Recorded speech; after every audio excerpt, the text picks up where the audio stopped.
Aujourd'hui, on a lu quel paracha? Paracha de... Comment il s'appelle? Vaïgash. Vaïgash, d'une certaine manière, le dénouement de toute cette embrouille entre Yosef et ses frères.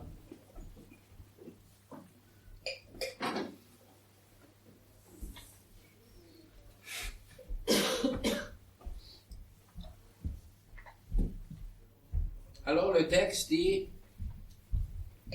les frères ils sont revenus de Mitzrayim, ils sont revenus chez leur père, et ils ont raconté, tu sais, Od Yosef Chai. Yosef il est encore vivant, Rihu Moshel B'chol Eretz Mitzrayim, et il domine tout le pays d'Égypte. Le texte plus exact dit,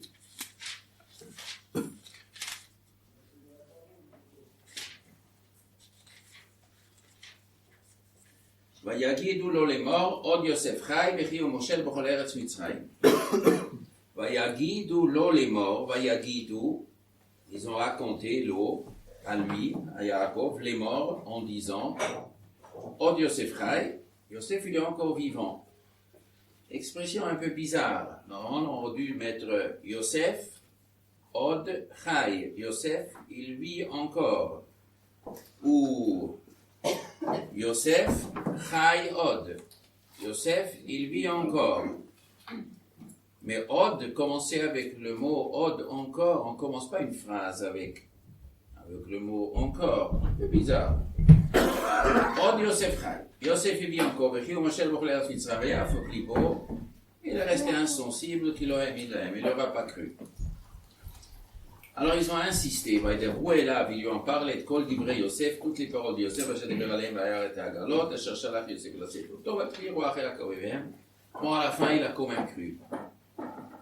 L'expression Vayagidu lo les morts, ils lui ont raconté les morts. Qu'est-ce que ça veut dire le mot les morts? Vayagidu lo, ils lui ont raconté, Od Yosef Chai, les morts. Qu'est-ce que veut dire ce mot? Alors, quand il est marqué dans la Torah, Vaïdaber Hashem el Moshe les morts, Daber el Bnei Israël. Aussi, on peut se poser la question, qu'est-ce qu'il veut dire le mot les morts? Vaïdaber Hashem el Moshe, Daber el Bnei Israël. Et Hashem il est dit à Moshe, Daber el Bnei Israël, parle au Bnei Israël. Et presque toujours, il y a un mot les morts en plus. Il y a beaucoup d'explications dans ce mot les morts. Qu'est-ce que ça veut dire les morts? Une explication que chaque chose qu'Hachem il a dit à Moshe, ce que la Torah nous raconte comme écriture, donc il y a un texte, c'est le texte écrit. Mais chaque texte écrit a un accompagnement oral. Chaque mitzvah, ça c'est le texte qui est marqué dans le Chumash. Mais Hachem il a dit à Moshe pas ce qui est écrit dans le Chumash. Il a donné une explication orale. Donc une explication dire que le mot les morts, ça veut dire Amira, c'est accompagné avec tes paroles. Vaïdaber Hashem el Moshe, ce qui va être écrit, en plus, les morts, la Torah Sheba Alpé qui va avec. Ça c'est une explication. Deuxième explication, les morts, à dire à quelqu'un d'autre, qui a une autre personne qui est aussi encore interposée. Comme Moshe Rabbeinu parlait aux Juifs, d'Aber Bnei Israël, il n'y a pas que Moshe qui parlait aux Juifs. Chaque chose que Moshe disait aux Juifs, avant de le dire aux Juifs, il le dit à Aaron. Après, il le dit à Aaron et ses enfants. Après, il a dit à Aaron et à ses enfants et Shivim Skenim. Et après, Moshe a parlé à Aaron et à ses enfants, et aux Shivim Skenim, et à tous les Juifs. Après Aaron, il a répété les shiur. Après, les enfants, ils ont répété les shiur. Après, les Shivim Skenim, ils ont répété les shiur. Ça veut dire, il n'y a pas que Moshe qui parle au peuple, il y a toute une organisation des gens, des intermédiaires qui aideront à Moshe. Ça, c'est la Gemara Eruvin. Donc, Vaïdaber Hashem el Moshe, il a dit à Moshe, mais les morts, tu vas faire un shaliach aussi pour t'aider, pour Daber el Bnei Israël. Ici, qu'est-ce qui veut dire le mot les morts? Vayagidu lo, Od Yosef Chai. Non. Vayagidu lo les morts. Il faut ajouter ici encore une personne. Et encore d'explication. Les morts, on ajoute ici quelque chose qui n'est pas marqué dans le texte. Ça cache quelque chose. Alors la Gemara nous dit, sur ce mot les morts, la personne interposée qui devait aider aux frères de convaincre le père, Vayagidu, ça c'est les frères, mais encore une personne cachée qui donne un coup de main aux frères. Qui c'est cette personne interposée? C'est Serach bat Asher, la fille de Asher. La fille de Asher, elle a aidé à dire à Yaakov, tu sais, Od Yosef Chai, que Yosef il est encore vivant, c'est vrai que ce que les frères ils disent.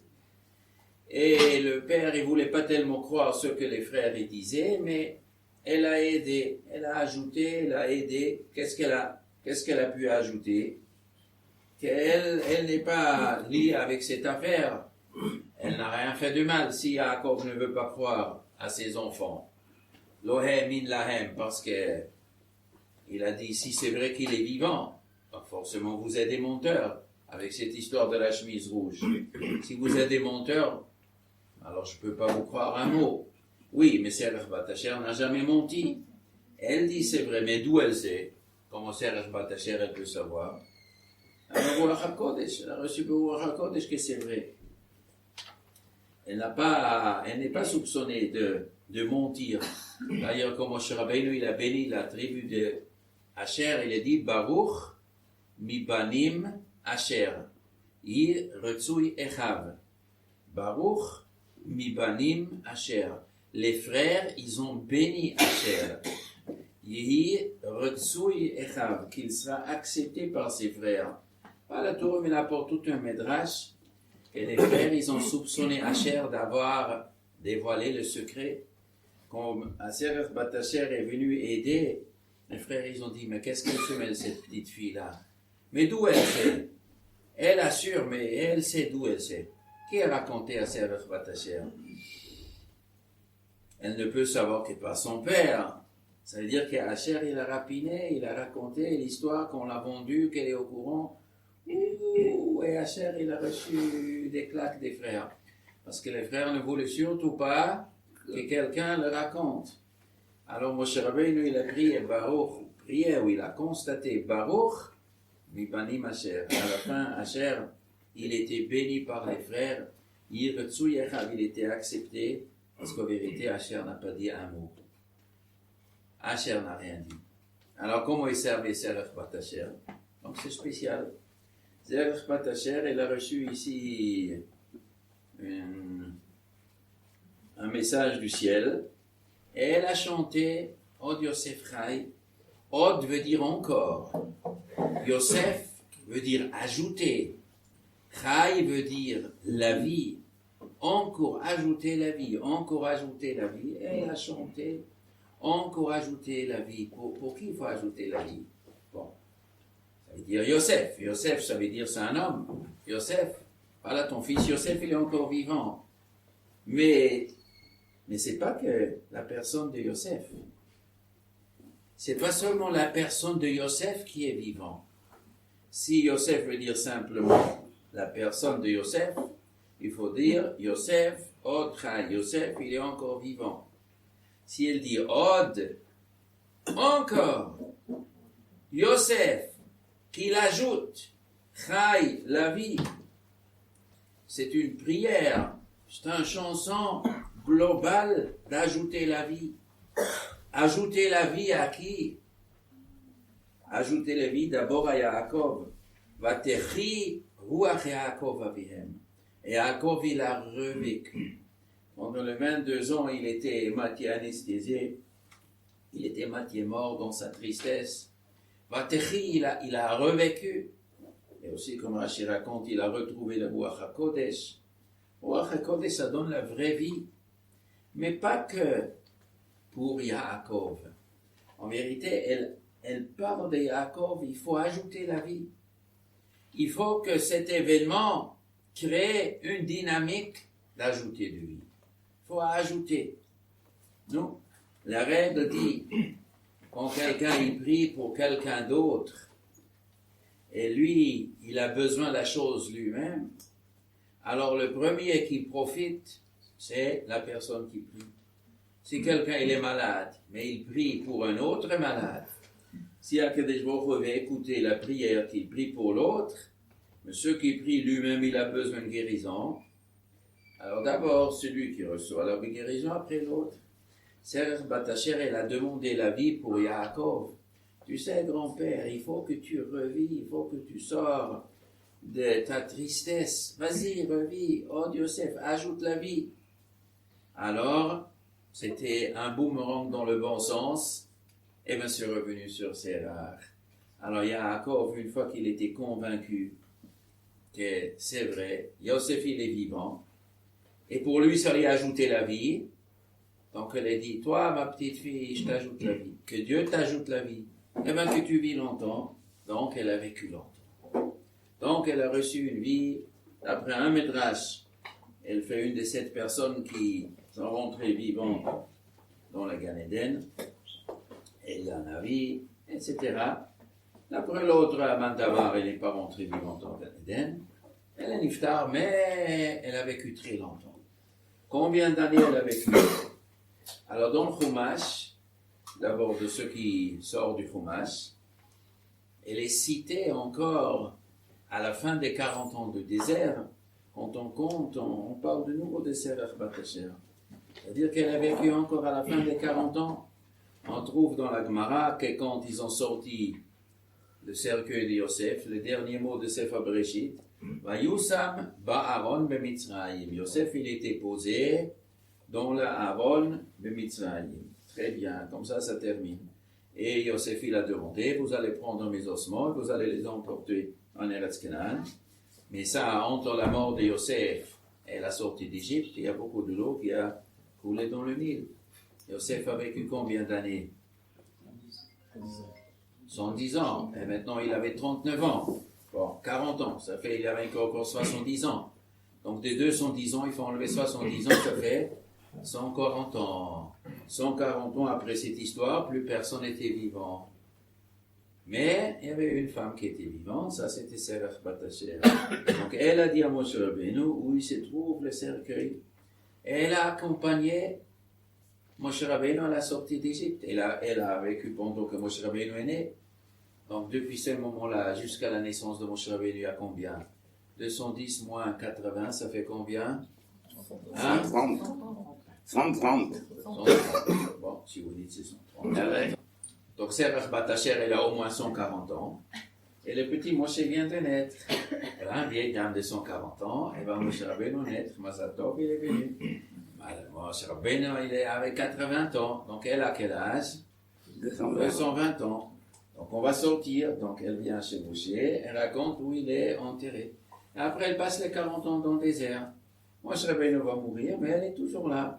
Donc elle a 260 ans. Après elle arrive Yoshua Benon. Ah, Yoshua Benon, elle a été déjà bien vieille quand Yoshua Benon il est né. Yoshua Benon, et après il arrive à Daniel Ben Knaz, et elle arrive plein de gens et des Shimshon, et elle est toujours là. Eli HaKohen, et Shmuel Hanavi, et Shaul HaMelech, elle est toujours vivante. Elle est toujours vivante. Comment elle a fait le Seder? Chez nous on dit, Avadim, Halinu, nos parents, ils étaient villes, l'autre, Yakadesh Baruch Hu Tavotenu Mitzrayim. Si Dieu n'avait pas sorti nos parents d'Égypte, on serait toujours esclaves. Elle n'a pas fait le Seder comme nous. Elle n'a pas dit si Akadosh Baruch Hu n'avait pas sorti nos parents. Elle a dit si Akadosh Baruch Hu m'aurait pas sorti moi. Elle était là. Elle racontait à tous les Juifs venus du Seder. Et oui, mais Moshe Rabbeinu, c'est un petit gamin quand même. Et je me rappelle quoi. Ils ont mis Moshe Rabbeinu dans le Nil. Mais oui, moi j'avais 140 ans à l'époque. Je me rappelle très bien toute l'histoire. C'est bien d'avoir un témoin comme ça. Phénoménal. Il y avait l'autre de la sortie d'Égypte, il y avait quelqu'un qui s'appelait Achia à Siloni. Dans la ville de Shiloh, il y avait un prophète qui s'appelait Achia. C'est Achia, il a vécu encore à l'époque de Eliyahu Navi, 2 siècles après Shlomo HaMelech. Et c'est Achia à Siloni, il connaissait encore Moshe Rabbeinu. Il est sorti d'Égypte, il était un gamin. Il est sorti d'Égypte, il se rappelle la sortie d'Égypte. Il a vécu David HaMelech et Shlomo jusqu'à Eliyahu Navi, il était le Rebbe Donc il y avait deux témoins vivants, Arias Eloni et Serach Batasher. Un phénomène. Alors donc, elle a reçu cette bracha à ce moment-là. Mais pourquoi Behemet, il a béni cette Serach avec la longévité? Pourquoi pile avec la longévité? On peut donner beaucoup de bénédictions à une personne. Alors c'est Mida Keneged Mida, parce qu'elle a ajouté la vie à Yaakov. Elle a chanté, Hachem il ajoute la vie, donc Mida Keneged Mida, elle a reçu. Mais il y a plus que ça. Elle voulait une longue vie. Pourquoi elle voulait une longue vie? Bon, peut-être tous les gens ils veulent une longue vie. Mais elle voulait spécialement une longue vie. Parce qu'en vérité, elle se mêlait ici dans une histoire compliquée. Cette histoire de Yosef avec ses frères, c'est une histoire compliquée. C'est pas très pachout. Les frères considéraient que Yosef exagère de vouloir être le roi. Yosef, il nous raconte ses rêves, tout le monde se prosterne devant moi. Les frères considéraient que Yosef ne devrait pas être le roi. Et ils ont monté dans la tête une haine, vaïsneu auto. Ils l'ont détesté. Et comme malheureusement, c'est la coutume, la haine, quand un homme il déteste quelqu'un, alors il perd la tête. Il rentre dans une folie, une passion. Quand on est passionné d'une idée, un sentiment, d'une émotion de haine, c'est jusqu'au bout. On peut tuer le plus grand sadique du monde. L'homme le plus juste, son propre frère, la passion, elle déforme la tête, elle déforme le raisonnement. C'est ça que la Torah nous raconte. Même des tzadikim, même des chachamim, même des enfants de Yaakov Avinu, ils sont rentrés dans une passion. Entre dans une passion, sin'a mekalkelet et teshuva. La sin'a, elle fait sortir l'homme de la droiture. Et l'homme, il fait des choses bizarres. Ça, c'est ce que la Torah nous raconte. Mais pas tous les frères avaient la même catégorie de haine. Ceux qui avaient le plus la catégorie de haine, le plus de haine, ça c'était les Bnei Léa, les enfants de Léa. Par contre, les enfants de Bilha et de Zilpa, c'est moins, le Torah ne raconte. Il gardait les moutons ensemble avec les Bnei Bilha, Bnei Zilpa. Il était bien avec eux. Eux, ils n'étaient pas tellement. C'est les Bnei Léa qui étaient déchaînés contre Yosef. Pourquoi les Bnei Léa? Parce que les Bnei Léa, eux, ils considéraient que la royauté doit être de Léa. Et Yosef, il a dit, ça va venir de moi. Et qui avait raison? Les deux. Les deux, ils avaient raison. Le projet divin a été qu'il y a le roi de Léa, il y a le roi de Rachel. Mais chacun au moment propice. Et ça c'est quelque chose de très profond. Et souvent, il y a des machloquettes entre des individus, entre un mari et sa femme, entre deux voisins, entre un client et un vendeur, ou dans une communauté, ou dans un peuple. Il y a plein de machloquettes. Et quand on dit qui a raison et qui a tort, on veut appliquer lui il a raison, lui il a tort, mais des fois les deux ils ont raison. Les deux ils ont raison dans le fond, mais ils ont tort de faire une machloquette. Et ils ont raison que chacun il a sa place. Mais l'erreur il est que chacun il donne un peu à l'autre moins de place qu'il a. Et lui il est pour sa place. Et l'incompréhension est qu'un il veut manger un peu plus sa place. Et l'autre, il se défend et il ne se laisse pas faire. Alors il essaye d'enlever. Et alors là, c'est des machloquettes. Des fois, on veut tuer l'autre, on veut éliminer l'autre. L'autre n'a plus de place. Mais la vérité, elle est que les deux, ils ont beaucoup de fois, c'est comme ça. Jusqu'à où tu as raison. Ça ne suffit pas d'avoir raison. Tu as raison, mais jusqu'à où tu as raison. Si un homme ne sait pas, il a un raisonnement, mais il ne sait pas jusqu'à où va sa raison, il dépasse, alors là, souvent ça dans le machloket, et ça, ce qui est arrivé en l'histoire de Yosef et de Léa. Les frères, la haine, leur a fait comprendre que Yosef, il faut être liquidé. Alors, Serach bat Asher, elle venait. Asher, c'est des shfachot. Asher, c'est la chifra de Léa. Donc, elle faisait partie du clan de Léa. Mais pas du clan le plus important de Léa, de la chifra. Donc, Asher, il avait des sympathies avec Yosef. Mais de l'autre côté, il fait partie de Léa. Donc, c'est quelque chose intermédiaire. Il semble du texte, Rashi raconte, les Bnei Shfachot, ils ne voulaient jamais tuer. Ils n'étaient pas si déchaînés. Mais se sont laissés entraîner par les Bnei Léa qui donnent le temps, donc ils ont aussi joué, mais ils étaient moins. Mais il semble que Serach bat Asher ne faisait pas partie. Asher lui-même aussi, lui, il était hésitant. Et Serach bat Asher Kaniré, c'est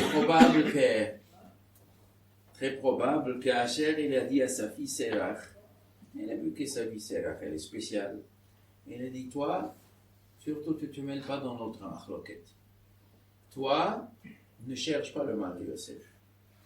Dans une machloket, heureusement, que quand il y a un machloket, bien que les gens ils essaient d'amener tous leurs amis à penser tous la même chose, il y a des gens intelligents qui disent ne te mêle pas. Il y a une passion ici, ne te mêle pas dans cette passion. La passion, elle tourne la tête. Reste neutre, et il faut aimer Yosef aussi.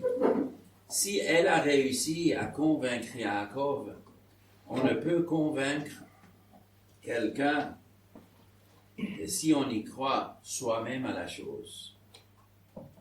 Et croire à une chose, on croit de bon cœur à quelque chose. On croit de bonne volonté à quelque chose. Comme ça, on peut convaincre quelqu'un. Elle disait, Yaakov, Yosef, il est vivant. Elle était dans ce mouvement. Yosef, il est vivant. Si elle a reçu ça par Ruach HaKodesh, Hachem ne donne Ruach HaKodesh à quelqu'un qu'après que la personne se prépare à Ruach HaKodesh. Si elle a reçu par Ruach HaKodesh que Yosef, il est vivant, ça veut dire qu'elle se préparait à ça. Elle attendait ça. Elle espérait ça. Elle travaillait alors qu'Akadosh lui a fait savoir. Donc, elle voulait. Mais elle est du clan de Léa. Et pour les gens de Léa, c'était sûr que la royauté vient de Léa. Et elle a dit, moi je suis sur le côté de Yosef. Mais Yosef, il dit qu'il va être le roi. Bon, il y aura 2 rois. Qu'est-ce que je sais moi? Eh bien, il y aura 2 rois. Comment 2 rois? 2 rois, c'est la fin du monde? Pas forcément. Pas forcément. De Rachel peut avoir 2 rois, de Léa, et comme ça a été dans l'histoire. L'histoire juive, elle était comment? Que le premier roi venait de Binyamin. Shaoul HaMelech venait de Binyamin. Et après, il y avait son fils, Ish-Boshet, et après, c'était David HaMelech. Après, c'est venu chez David HaMelech. Après David HaMelech, il y avait Shlomo, et après, Yeroboam ben Nebat sur les 10 tribus, le prophète Achiashemoni. Il a nommé sur les 10 tribus. Yeroboam ben Nebat était nommé par un prophète. C'est redevenu de nouveau de Yosef. Yeroboam ben Nebat est devenu de Yosef. Donc il y avait Yosef, il y avait de Rachel, il y avait de Léa, il y avait de la place pour les 2. Seulement chacun, il doit garder bien sa place. Donc elle, Léa, elle sert Achbat Asher. Elle a dit, moi, si Yosef, il a Ruach HaKodesh qui sera le roi, il sera le roi. Et si les Bnei Léa ils disent que le roi Yehuda doit être de Léa, ce sera aussi vrai. Eh bien ça c'est vrai. Moi, je suis intéressé que Yosef reste vivant. Donc elle a pris position. Elle a pris une position heureuse, elle avait raison. Mais elle a voulu une longue vie. Pourquoi elle voulait une longue vie? Parce qu'elle était destinée à un deuxième coup de maître qu'elle a fait dans sa vie. Quand c'était le deuxième coup de maître, alors ici il faut revenir maintenant 7 siècles plus tard. Ici c'est une petite fille. Après elle aura 7 siècles, à quelle époque? À l'époque du roi David. Elle est toujours vivante à l'époque de David. Alors, je vais raconter ici 2 chapitres dans le livre de Shmuel, afin de comprendre qu'est-ce qu'elle a fait ici, comme phénomène, c'est Serach bat Asher. L'histoire, elle est un peu compliquée. Bon, elle est un peu compliquée, c'est pas grave. On va la faire. L'histoire compliquée. Il y a deux histoires. Une histoire d'Avshalom, une histoire de Sheva ben Bichri. À la fin de la vie de David Amelech, il y avait deux rébellions contre lui. Au début de la vie de David Amelech, quand il est devenu roi, il y avait un grand problème avec les adeptes de Shaul Amelech, Abner Ben-Er, qui considérait que le moment de David Amelech n'est pas venu. Et il a lutté pour Shaul, même après que Shaul est mort, il a encore lutté pour imposer le fils de Shaul Amelech, Ishbosheth. Donc il a mis en question la royauté de David Amelech. Ça c'était au début. Mais à la fin de la vie, il y avait trois rébellions contre David. Un d'Adéniaou, le fils de David d'Adéniaou, un d'Avshalom, un d'une autre personne qui s'appelle Sheva ben Bichri. Sheva ben Bichri de la tribu de Binyamin. Alors, je vais raconter un petit peu dans l'ordre des choses, parce qu'il y a ici un enchaînement des événements. Avshalom, un jour, il a, en bon français, on dit, il a pété un plomb, et il a décidé que lui doit être le roi. Je suis un meilleur roi que mon père. Donc ça, lui, il pensait. Mais, il a dit, bon, on va faire la guerre contre mon père David. Mais pour faire la guerre, il faut un chef d'armée. Qui va prendre comme chef d'armée? Un type qui s'y connaît. Alors il a pris qui comme chef d'armée? Un neveu de David Amelech qui s'appelait Amasa ben Yeter. David Amelech, il avait trois généraux. Yoav ben Tzeruya, Avishai ben Tzeruya et Amasa ben Yeter. Tous les trois, ils étaient les neveux de David Amelech, les enfants de la sœur de David Amelech. Yoav ben Tzeruya, c'était le meilleur, son père, frère Avishai, et Amasa ben Yeter, tous les trois. Alors, qu'est-ce qu'il a fait Avshalom? Avshalom, il a choisi Amasa. Il est venu chez Amasa, il a dit Amasa, viens chez moi, moi je suis le futur roi. Et Amasa, il a tourné sa veste. Amasa, il est devenu le chef d'armée d'Avshalom. Le conseiller, c'est Achitophel et Amasa. Le neveu de David qui a lutté toute sa vie pour David, à un moment, il pensait que David, il a tort. Phénoménal. Il a pensé qu'Avshalom, il a raison. Pour expliquer ça, c'est un autre chose, c'est pas pour aujourd'hui. Il pensait qu'Avshalom, il a raison. Il s'est mis sur le côté. Bon, David Amelech, il a vu qu'on veut le tuer. Il a dit à Yoav ben Tzeruya, viens, on va se défendre, qu'est-ce que je peux faire? Yoav, fais la guerre pour moi, mais tu ne touches pas à Avshalom, il ne faut pas le tuer. Il faut que je le rende Bitchoua. Ce type-là, il a perdu la tête, il faut que je le rende Bitchoua, tu me le ramènes vivant. Yoav, il a dit, ramener vivant, elle est bien cela. Il a fait la guerre, il a gagné la guerre, et quand il a vu Avshalom, il a tué. Il a tué Avshalom. Quand David Amelech, il a vu qu'il est sauvé, mais Avshalom, il est mort, il s'est mis à pleurer, à crier, à hurler. Et à présent, Yoav ben Tzeruya est revenu à la maison, il s'est dit, tu sais, Yoav, le roi, il est dans tous ses états. Il dit, pourquoi? Je lui ai sauvé la vie. Il dit, il pleure qu'Avshalom, il est mort. Il est très fâché avec toi. Il dit, je vais lui dire 2 mots à ce roi-là. Et Yoav, il est venu, il dit, qu'est-ce que c'est David? Je tue votre fils? Vous aurez voulu que quoi? Que je ne le tue pas, que lui, il vous tue? Vous voulez quoi? Vous voulez vivre ou vous voulez mourir? Je vous ai défendu, vous allez arrêter de pleurnicher maintenant. Bon, David dit, bon d'accord, ça va. Au revoir à la porte. J'ai rien dit. Arrêtez de pleurer. Mais après cette histoire, il y a une deuxième histoire. Il y a un homme qui s'appelle Sheva ben Bichri. Sheva ben Bichri, il fait la guerre contre David Amelech, de la tribu de Binyamin. David, c'est un voyou. Avshalom, il dit la vérité sur son père. Et pendant la guerre contre Avshalom, il y avait un type qui s'appelait Shimi ben Gera, qui était aussi de la tribu de Binyamin. Et Shimi ben Gera, il a dit, ton fils Avshalom, il a raison, tu es un assassin, tu es un voyou. Il a dit, David Amelech, tu es un grand assassin, tu es un voyou. Tu as tué Abner Ben-Er. Ta royauté, elle est bourrée de sang. Et c'est bien que ton fils Avshalom, il va te tuer, je suis heureux. Yoav ben Tzeruya, il a entendu ça. Il dit à David, qu'est-ce que ce chien mort là-bas? Il vous insulte, monsieur le roi. Il dit, je vais lui couper la tête. David Melech dit, chut, c'est un chacham de Sanhedrin. Il me maudit, c'est que Dieu lui a mis ses paroles dans la bouche. C'est pas un symbole. Tu ne fais rien si le péché là.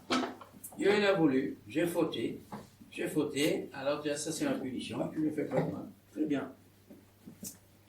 Mais quand Avshalom était terminé, la rébellion était terminée, donc Amasa ben Yeter, il est venu, Amasa ben Yeter qui était côté Avshalom, il est venu chez David. Et il dit à David, j'ai fauté, je me suis planté, je reviens chez vous, je vous demande pardon que j'étais avec votre ennemi. Et David Melech lui dit, je te pardonne. Pas seulement je te pardonne, mais tu seras mon chef d'armée à la place de Yoav. Je fais expulser Yoav. David Melech, il a fait un phénomène.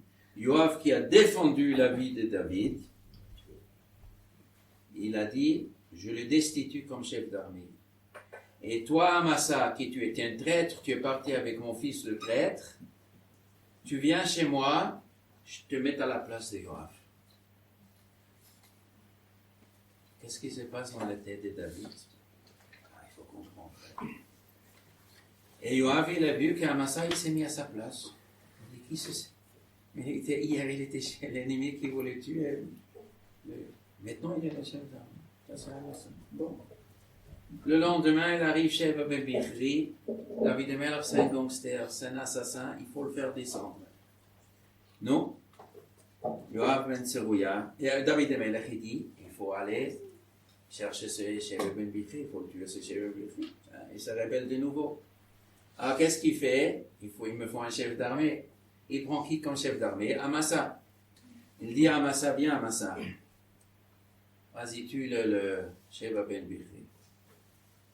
Tu as 3 jours pour ramasser les soldats. Je te donne 72 heures. Dans 72 heures, tu m'amènes l'armée.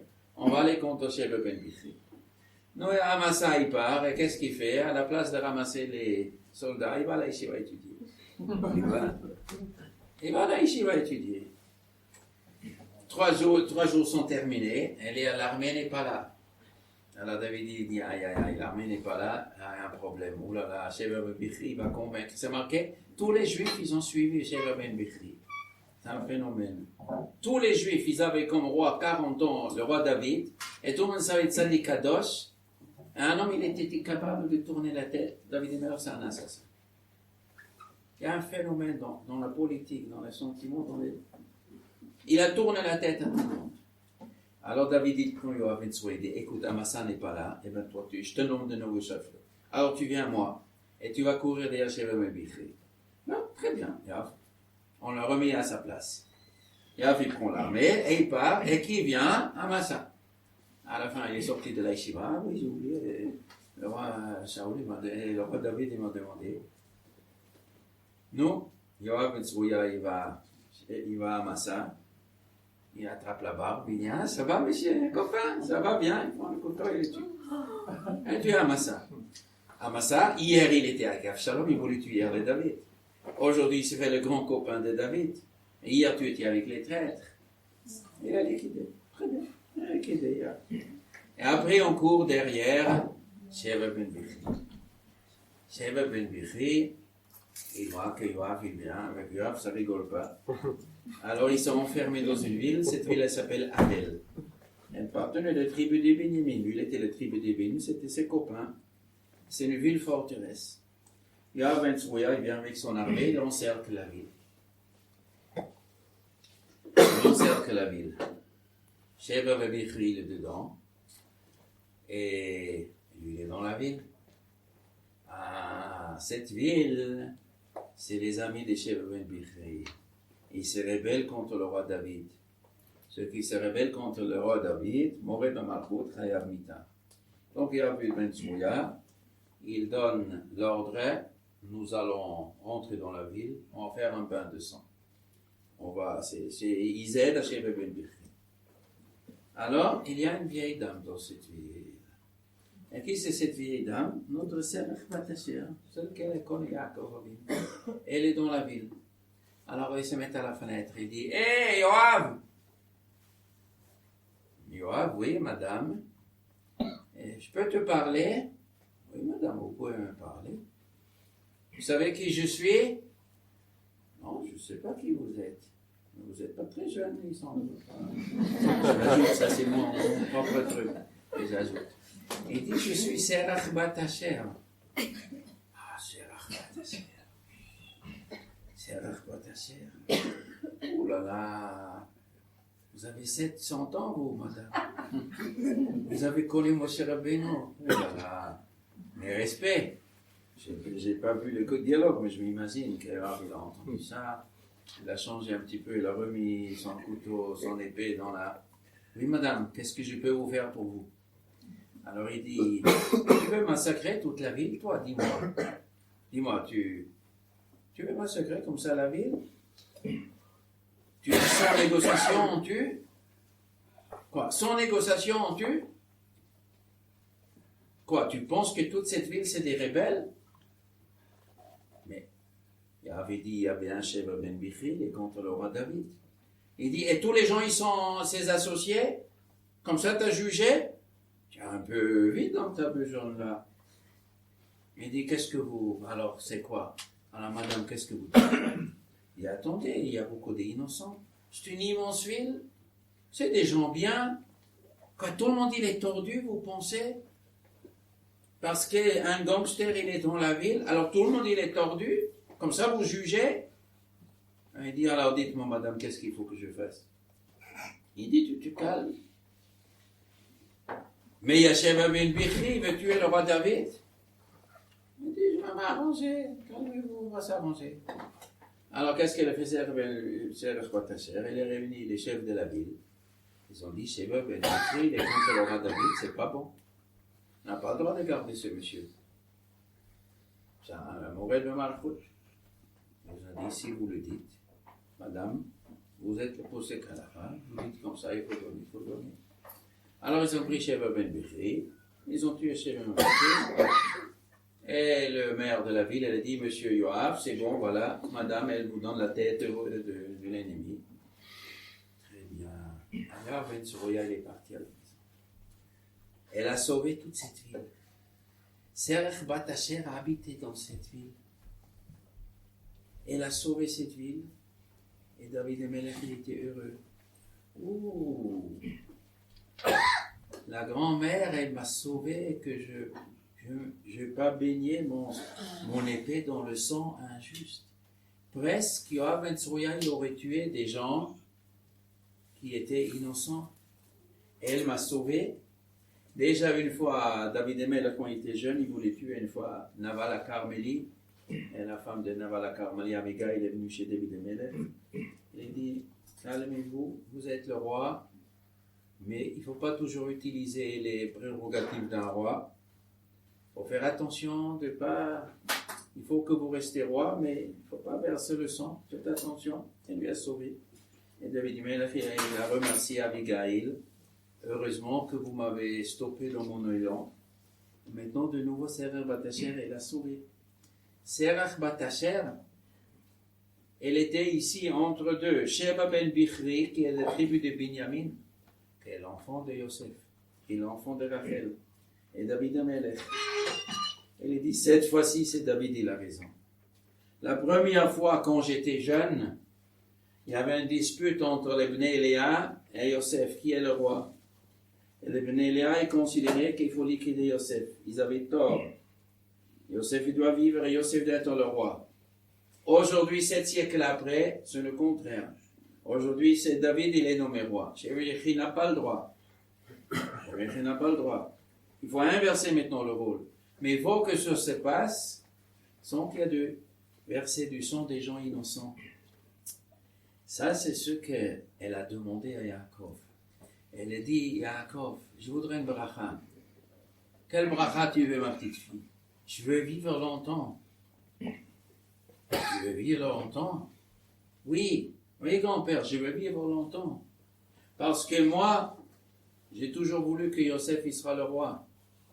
Mais il faut bien un moment que c'est le contraire. Un moment où c'est des Rachel qui veulent injustement enlever la royauté à Bnei Léa. À ce moment-là, il faut que je change. Je voudrais faire cet événement aussi. Yaakov, il a donné au Dieu ses frères, que tu auras une longue vie, que tu seras toujours là pour remettre les pendules à l'heure. Maintenant, on va essayer de comprendre un peu ce David. On va rappeler l'histoire d'Amasa. Amasa, bizarre. Amasa a été le chef d'armée de David.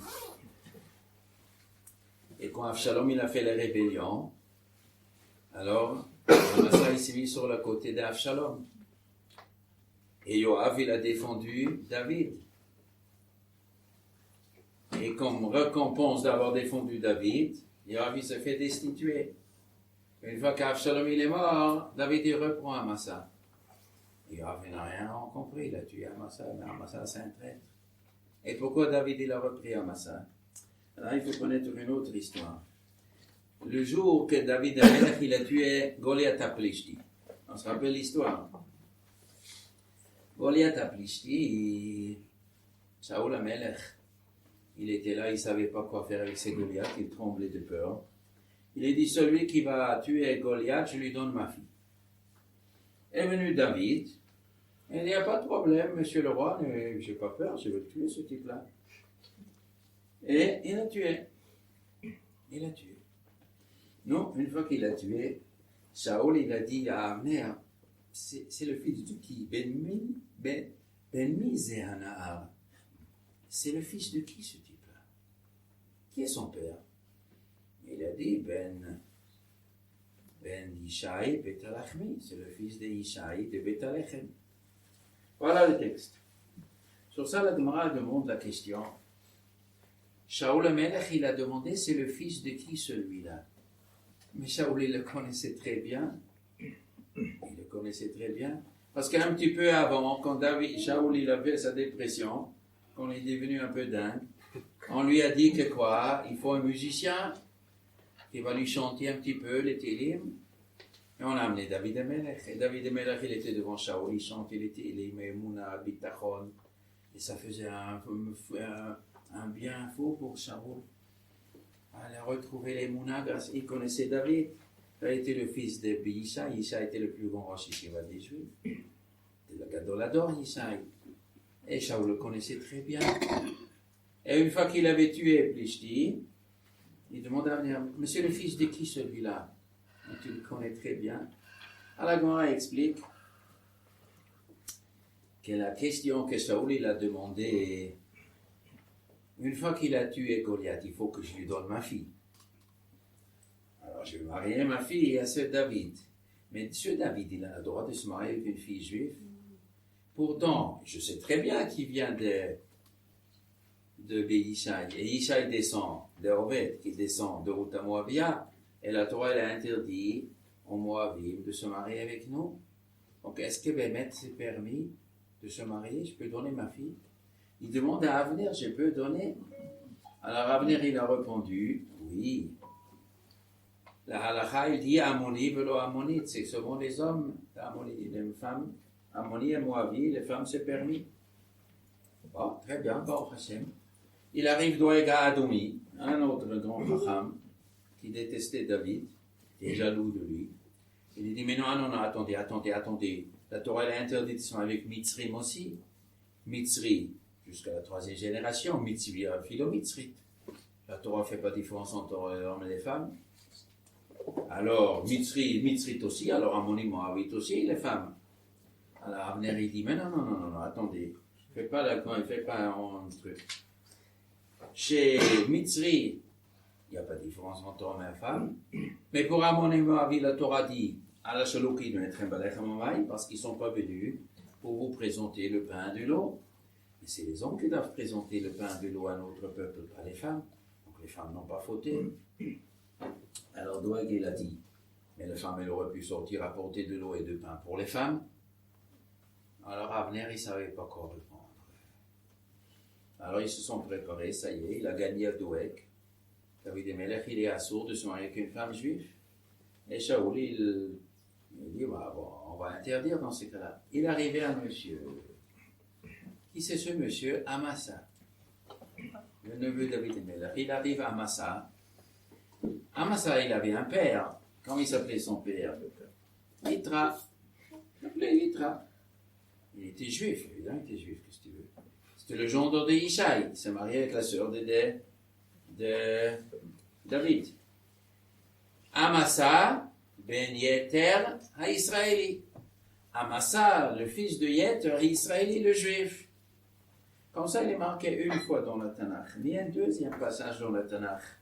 Le Tanakh, il dit Amasa ben Yeter ha-Ishmaéli. Amasa, le fils de Yeter, le Ishmaéli. Alors, son père était Ishmaéli ou était Israéli? C'était quoi, un Israélien ou un Ishmaéli? À la Gemara, on dit bien sûr qu'il était un Israéli. Mais le mot Ishmaéli, c'est un surnom.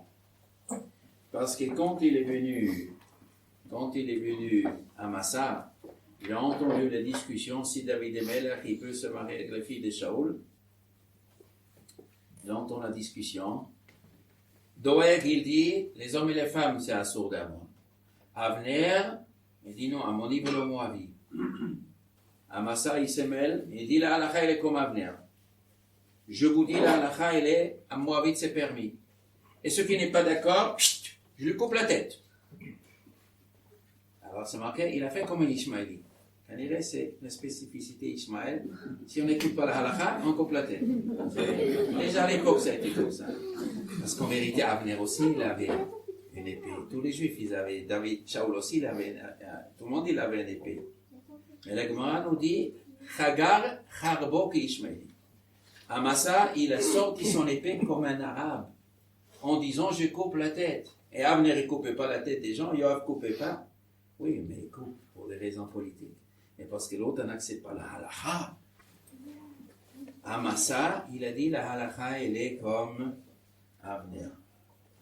Alors il y en a un qui était là-bas, il dit oui, non, mais vous, monsieur Amasa, vous êtes le fils de qui? De votre père. Et votre père s'est marié avec qui? Avec la sœur de David Melech. Donc vous avez l'intérêt de mentir. Parce que sinon vous-même vous êtes tordu.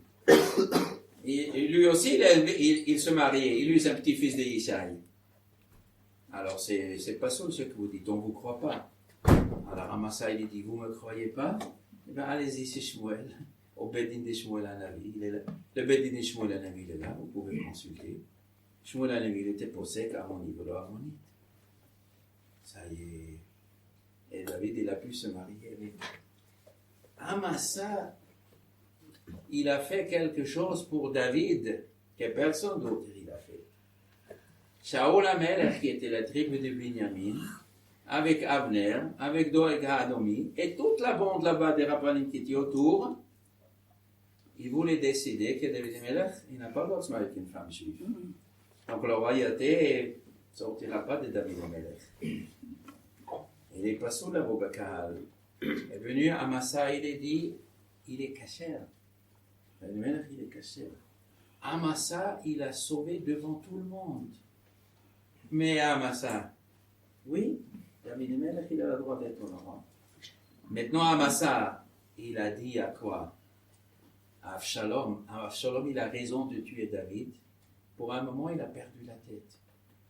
Et après, il a vu, je vais tchouva. Quand Avshalom, il est mort, Amasa, il est venu, il a dit, David, je vous demande pardon. Il a dit, je te pardonne. Parce que Amasa lui a fait un chesed. Je te pardonne. Dans le fond, tu es quelqu'un de bien. Et après, quand Sheva Bebiché est venu, après qu'Avshalom il est mort, Amasa il est venu. Quand Avshalom il est mort, est venu Shimi Ben Gera. J'ajoute ici quelque chose que je n'ai pas dit avant. Quand David HaMelech s'est sauvé d'Yerushalayim durant Avshalom, Shimi Ben Gera de la tribu de Bénin, il a maudit David. Et Yoav voulait le tuer. David a dit, chut, tu fais rien, Shimi Ben Gera. Et à la fin, quand Avshalom il est mort, Shimi Ben Gera il est venu, il a dit, je demande pardon, monsieur. J'étais bête, je me suis trompé. Vous êtes le roi, j'ai perdu la tête et je demande pardon. Alors Ben Tzouya, il a dit, monsieur le roi, parce qu'il demande pardon, il ne mérite pas la mort, il mérite lui la mort. Et David a dit, arrête déjà de crier, toi, Yoav, ferme la déjà. Ne te mêle pas, tu ne comprends rien. Laisse. il veut faire tchouva, qu'il fasse tchouva. Et Shimi Ben Gera fasse tchouva. Et qu'est-ce qu'il a fait, Shimi? Monsieur le roi, j'ai compris que vous êtes le roi. Tous les gens qui étaient infidèles à vous, je vous ramène tous. Et il est parti chez toutes les tribus du Binyamin, il a dit, soyez fidèles à David. Il a ramené tous les juifs chez David. Shimi Ben Gera, ceux qui étaient son ennemi. Ce qui est intéressant, qu'avant de mourir, avant que David il est mort, il a fait un testament. Il a dit à son fils Shlomo, écoute-moi, Dieu t'a donné beaucoup d'intelligence, donc je sais, tu vas régner bien sur les Juifs. Mais n'oublie pas, il faut liquider Avner Ben-Er. Avner Ben-Er, il faut le tuer. Et Shimi Ben Gera aussi. Shimi Ben Gera m'a insulté, il n'avait pas le droit de m'insulter. Il faut le tuer, Shimi Ben Gera. Et Yoav Ben Tsouya aussi.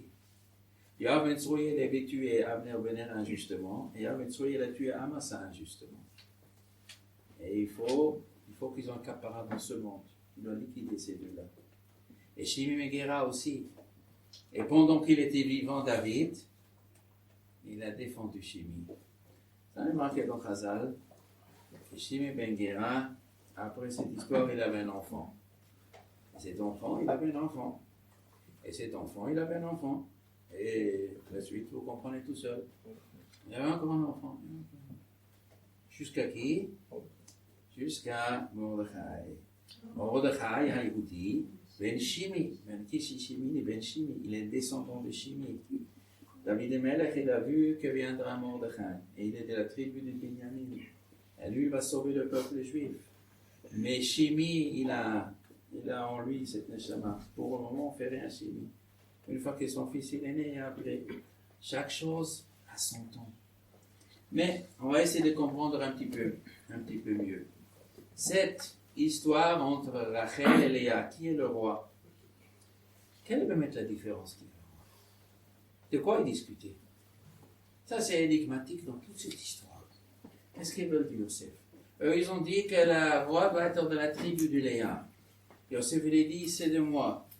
Sur quoi on discute? Tu veux être le roi? Elle est bonne, cela. C'est pas parce que nous, il veut être le roi qui mérite d'être le roi. La royauté est choix à quelqu'un qui a les qualités d'être le roi. Et Yosef, il a dit, moi j'ai les qualités. Et les Bnei Léa, ils ont dit, non, c'est les Bnei Léa, ils ont les qualités. Et sur quoi on discute? Ça, c'est une étude qu'il faut faire longuement. Combien de temps il nous reste? Un petit quart d'heure? Alors, donc il y a une différence entre Rachel et Léa. Qu'est-ce qu'on voit dans la Torah? Qu'est-ce qu'on voit dans la Torah des différences entre Rachel et Léa? D'abord on dit Rachel, il y a Fator et Fatmara. Elle était super belle. Mais quand la Torah nous dit fais-toi, fais marrer, c'est la Torah qui parle. C'est pas, je sais pas comment ils s'appellent, les journaux à 2 sous. C'est pas eux qui décident qui est la plus belle. La Torah dit qu'elle était belle. Rachel. Et Yosef, il fait toi, il fait Marie. Yosef ressemblait à Yaakov. Et Yaakov souffre de Yaakov, mais il souffre d'Adam Arishon. On nous dit que les talons d'Adam Arishon rayonnaient comme du soleil. Yaakov Ovinu, devant Adam, c'est comme un singe devant un homme. Et tous les gens du monde devant Yaakov, c'est comme un singe devant un homme. Tu vois un homme, tu vois un singe. Je dis, oh là là, c'est différent ça. Un singe et un homme. Et bien tous les gens vis-à-vis de Yaakov, c'est comme un singe. Yaakov, il avait une beauté qui ressemblait à la beauté. La Gemara nous raconte sur Rabbi Yochanan, il était archi beau. Les gens regardaient sur Rabbi Yochanan, ils étaient envoûtés. Rabbi Yochanan, il s'est mis assis, l'Ernen, là où les femmes sortaient du mikveh. Comme ça, les femmes le regardent. Rabbi Yochanan dit, moi j'ai reçu Mina Shamayim de la beauté de Yerushalayim. À l'époque, je suis le seul qui restait encore avec cette beauté, cette kedusha sur mon visage, que les femmes me regardent pour avoir des enfants comme moi. Et la grande idée, la beauté de Rabbi Yochanan est un peu de la beauté de Yosef. Yosef, c'est un peu la beauté de Yaakov. Est-ce que vous avez remarqué dans la parasha de cette semaine, il y a quelque chose de bizarre? Ce matin, vous étiez à la tefila. Il y a des choses bizarres qui se passent. Quand Yaakov il est descendu en Égypte, oui, Yosef il a présenté devant Paro. Vous étiez pendant la rencontre. Voyons, Médé, on les fenait Paro. Yosef, il a mis son père debout devant Paro. Paro, il a dit, quel âge vous avez? Il a dit, ma vie de nomade, ma vie de nomade, ça se résume en 130 ans. Peu et misérable. Étaient les jours de vie de ma nomade. Voilà ici, mais ils n'ont pas atteint la vie de mes ancêtres. Qu'est-ce qu'il est en train de raconter là? Je vous ai demandé quel âge vous avez. Vous avez 130 ans terminé. Et il commence à raconter une vie misérable. C'est joli. Et moi, je vous ai d'abord demandé si vous amis heureux ou pas heureux. Ça ne m'intéresse pas. Pourquoi tu racontes? Et en plus, j'ai une vie misérable. 77 ans, il était à l'Eshiva de Shemrever, il a bien galère. Après, il est parti chez Lavan, devenu millionnaire. Il a fait une belle famille avec 12-13 enfants. Mais en fait, il y a beaucoup de gens qui sont jaloux de Yaakov. Et lui, il dit devant Paro, une vie misérable. Et j'atteins pas mon père et mes grands-pères. Je vous ai demandé, mon père, votre grand-père, c'est quoi chanter? En plus, quand Yaakov il est descendu en Égypte, il est passé par Beersheba. J'ai besoin de ça pour après, mais vous tout de suite comprendre où je vais arriver. Un petit peu. Il est arrivé à Beersheba, Kadesh Baruch Hu, il dit, Al tira merda Mitzrayim. Il est goy gadol asim chasham et Yosef yashid yado aleinecha. N'as pas peur de descendre en Égypte. Tu vas devenir un grand peuple là-bas. Et Yosef il mettra la main sur tes yeux. Yosef mettra la main sur tes yeux. Il se fera croire que Yosef mette la main sur mes yeux. Yaakov, il avait peur. Et Hachem, il dit, n'as pas peur. Tu vas devenir un grand peuple. Et Yosef mettra la main sur tes yeux. Et s'il a peur, à quoi ça sert de mettre la main sur mes yeux? De quoi il avait peur, Yaakov? Yaakov, il avait beaucoup de peur. Mais une des peurs, je vais expliquer. Paro, il avait dit à Yosef, il y a la famine 7 ans en Eretz Canaan. Bon. Venez ici à Mitzrayim, il n'y a pas de problème. Je vous donne un carte de séjour pour 7 ans. Après ces 7 ans, vous prenez vous cliquez les claques et vous partez. Mais Yaakov, il voulait rester 2 siècles. Hachem, il a dit, il faut rester 2 siècles là-bas. Et 2 siècles là-bas, ça passera difficilement chez Paro. Ouh là là, chez Paro. Mais quand mon grand-père Abraham, il est venu en Égypte, qu'est-ce qu'il a fait Paro, le grand-père de Paro? Qu'est-ce qu'il a fait? Il a pris Sarah. Il a piqué Sarah. Toute la maison est tombée malade. Le paro aujourd'hui, il doit savoir qu'est-ce qui s'est passé. Je suis le petit-fils d'Abraham. Si on touche un juif, il appelle le bon Dieu et c'est la cata. Abraham avait il a gagné la guerre contre les 4-3. Il était nommé ici le Kimatabetorim, le prince de Dieu. Yitzhak Avin était le plus riche.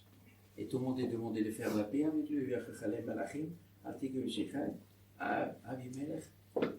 Paro, il dit, oulala, il a un grand-père, un prince de Dieu, un homme de Dieu, Yitzhak. Oulala. Et en plus, Yaakov, il rayonnait comme un soleil, c'est marqué. Il avait un visage comme un soleil. Paro, il va dire, Yosef, c'est l'homme le plus intelligent, un des fils. Il n'y a pas un homme intelligent comme lui. Mettons-lui la main douce comme ça. Et le père, il a un rayonnement. Et il est riche. Il est le petit-fils du grand rabbin, le plus grand. Moi, comme roi, je veux bien prendre quelques immigrés d'Afrique. Ils n'ont pas quoi manger, à condition qu'ils ne me prennent pas mon pouvoir. Mais qu'un roi, il invite des gens qui risquent de le prendre son pouvoir. Niet, on refuse. Il va voir le visage de Yaakov. Alors Hachem lui dit, n'a pas peur. Yosef mettra la main sur tes yeux, il ne verra rien. C'est marqué, va Yamidei ou l'ifne Paro. Yosef, il a levé son père devant Paro. Il l'a amené sur une chaise roulante. Il a levé, bon papa, lève-toi. Il a mis la main sur le truc pour qu'il ne voit surtout pas le visage de Yaakov. Alors il dit, quel âge tu as? Moi, je suis 30 ans. Misérable. Une vie misérable. C'est rien avec mes grands-parents. Moi, je suis rien. C'est quoi cette comédie?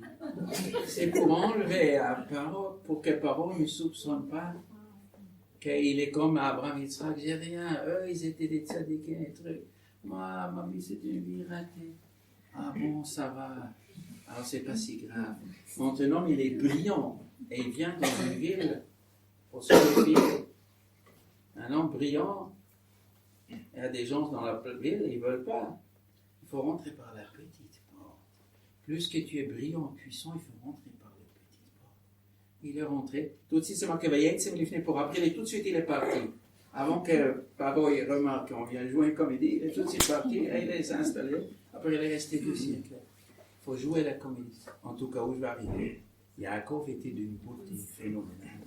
Yosef était d'une beauté phénoménale. C'est quoi la machloket? Je reviens, c'est quoi la machloket d'Yarechaim? Écoutez bien. La chita de Yosef a été qu'un roi, il doit être nickel. On doit se comporter d'une façon que les gens sont fascinés. Un roi ne doit pas seulement faire ce qui est juste. Il doit être compris par le peuple. Les gens, ils doivent dire c'est beau. Il est phénoménal. Yosef savait, il trouvait Chen Be'ene, tout le monde était. Il a adoré. On voyait Yosef, Matzah Chen Be'ene Kol. Tout le monde dit. Ça, c'est un roi nickel. Et Léa, elle était moche. Ve'ene Léa raconte. Mais pas seulement moche pour les photos, pour les Miss Univers ou je ne sais pas quoi. Moche dans le sens, elle ne faisait pas. Les gens de Léa, David Amelech, quand il fallait tuer, il tuait. Mais qu'est-ce que les gens ils vont dire? Ils n'ont qu'à dire ce qu'ils veulent. Un roi, je tiens le pouvoir. Et pour le bien du peuple. Et si les gens ils comprennent pas, ils ne comprennent pas. C'est pas grave. Ça, c'est un roi. Gare à celui, roi, qui veut plaire au peuple. Il va faire n'importe quoi. C'est une machloket profonde. Grande machloket.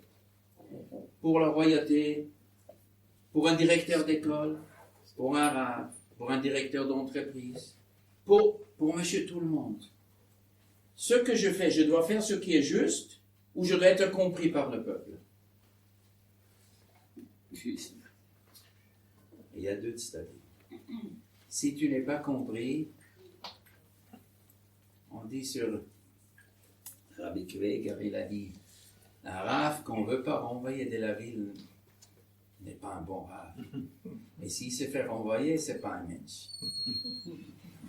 Il a dépassé la limite. Il y a 2 stadim ici. Yosef, il brillait. Un roi doit séduire, il faut que les gens y comprennent. Les gens ils ont dit, il est assez dangereux. Ça, c'est dangereux. Tu veux plaire, dès que tu veux plaire, tu ne vas pas faire ce que la Torah demande. Il ne faut pas plaire. C'est seulement, il n'a qu'à parler mal de toi. Ça, c'est la machloket. C'est une machloket profonde. Yaakov était aussi très beau. C'est pour ça qu'il trouvait dans Yosef, Ben Zekunim Hulo, il avait son visage. Et les Benéla, il leur dit, c'est pas comme ça. C'est pour ça qu'ils ne se sont pas confiés à Yaakov. Ils ont vendu Yosef. Attends, tu vends Yosef, pourquoi tu ne te montres pas le père? Ah, le père comprend rien. Et attendez, vous avez un père un peu plus âgé que vous. Oui, mais Yaakov et Yosef, ils sont dans la même compagnie. Il est très beau, il a le même visage, il a la même façon. Mais nous, on pense autrement. Ah, c'est les frères. Et ça, c'est l'histoire de Rachel et Léa.